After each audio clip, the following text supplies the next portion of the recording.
And the breakdown that happened as the factions fell into conflict and as the Tsar lost capacity, the country fell apart.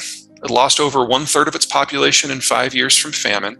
And there's a foreign invasion that it saw the Poles occupy Moscow for a decade.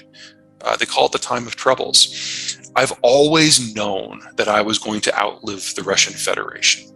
It never occurred to me that could happen because the government would just fall apart. But here we are. The massacres in Izium, Kherson, and Bucha, the Ukrainians know exactly what's waiting for them if they lose. And so they will fight to the end because they don't have a choice. And they also know very, very clearly that if there is a ceasefire, the Russians will just use that as a period to rest and rearm and recruit and then come at Ukraine again. So right now, there's no clear momentum on either side, but it's the best that the Ukrainians can, it's the best bad situation that the Ukrainians can hope for. They know that anything that results in less than the full ejection of Russian forces and the neutralization of Belgorod and Rostov-on-Don is one where they just face another war in a few more months.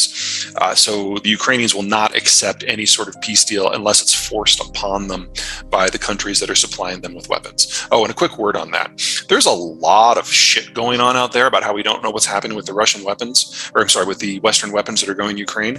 Two things. Number one, we know exactly what's happening. Call your congressman because we have full reports of every individual Javelin and Stinger. Video footage is required to give back as part of the accountability processes. So there's really nothing missing here.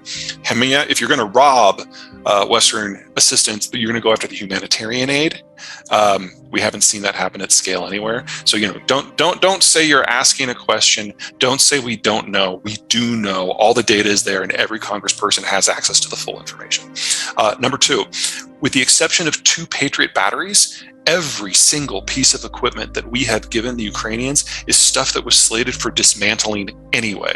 It's technologies and weapon systems we haven't used since the 90s. And we were either going to destroy it or give it to an ally.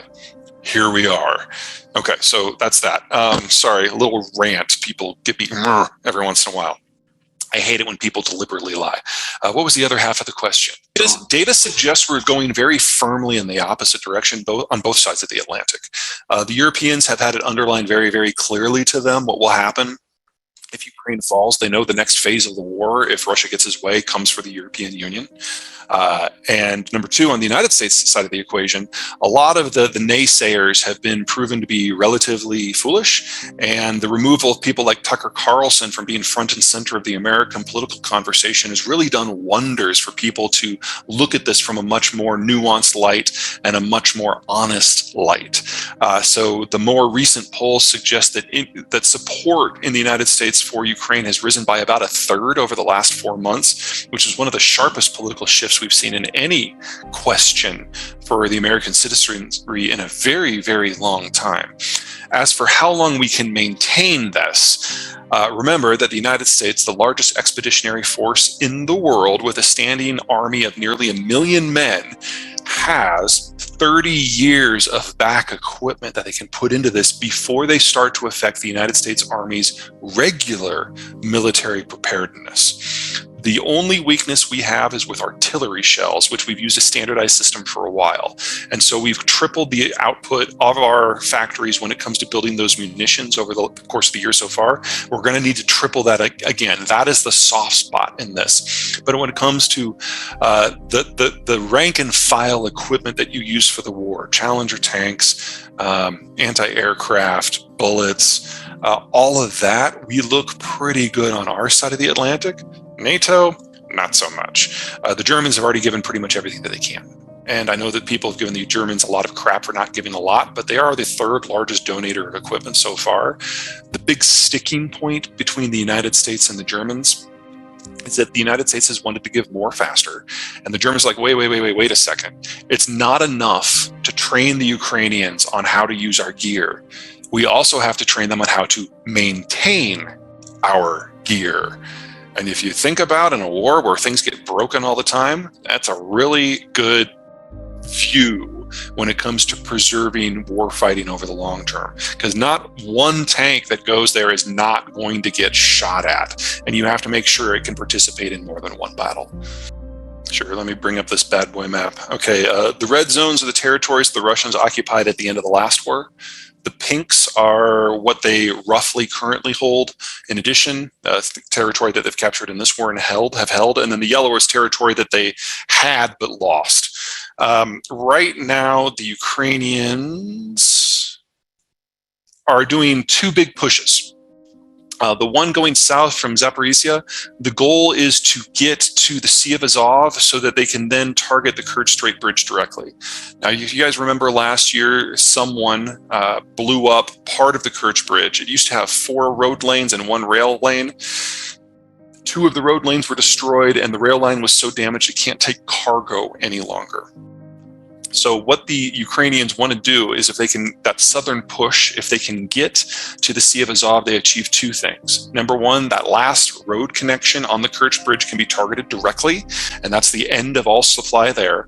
And number 2, if they can reach Azov, then land supply north of the Sea of Azov stops, and the entire southwestern front of Ukraine and all of Crimea go from being a launching point to attack Ukraine to an area that has no troop support, no fuel, no food, no ammo, no nothing.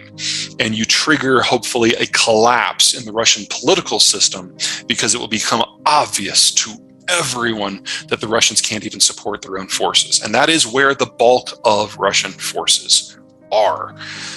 They're having a hard time punching south. This is the area that the Russians have really concentrated their efforts when it comes to defensive emplacements. So you've got a line of mines, and then a line of things like Dragon Teeth that are anti-tank enforcements, and then a network of trenches. And so far, the Ukrainians have proven unable to get past the mines, much less getting through the real defenses. So I don't want to use the word stalled. There's too many pieces in motion, but it's not going great. The eastern punch into places like Bakhmut, that's actually going a lot better, because the Russians never bothered fortifying the territories that they've held since 2014. And so, especially when it comes to the more recent gains in this war, places like Bakhmut, the Ukrainians are actually having significant effects. Not enough to achieve the sort of breakthrough that is necessary to break the Russian front, but there is more promising activity there. But I've got to have a little bit of caution here. Any battle in which the Ukrainians kill 3 times as many Russians as they lose of their own troops is a battle that the Ukrainians have lost. They're outnumbered massively in this war and between the countries. And the only way that they can win it is by achieving breakthrough, winning a war of movement, and inflicting at least 8-to-1 casualty ratios on the Russians. And that's what we saw last year in places like Kherson and Kharkiv. We have not seen anything like that in the offensive to this point.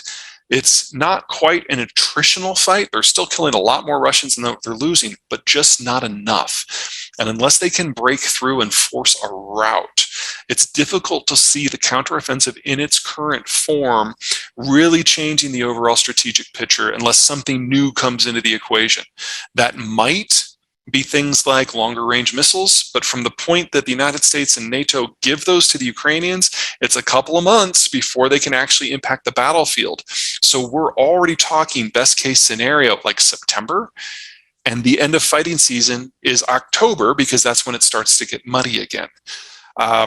Doesn't mean things can't change. War is all about unpredictable outcomes, but at the moment, I don't see a lot of movement. The biggest hope that Ukrainians have right now is that the Wagner effect has removed the best troops the Russians have from the field and introduced a several-day interruption in equipment flows. And the Ukrainians are taking advantage of that on the Eastern Front. But if we were going to see a big breakthrough, I think if we don't see it in the next week, we're probably not going to.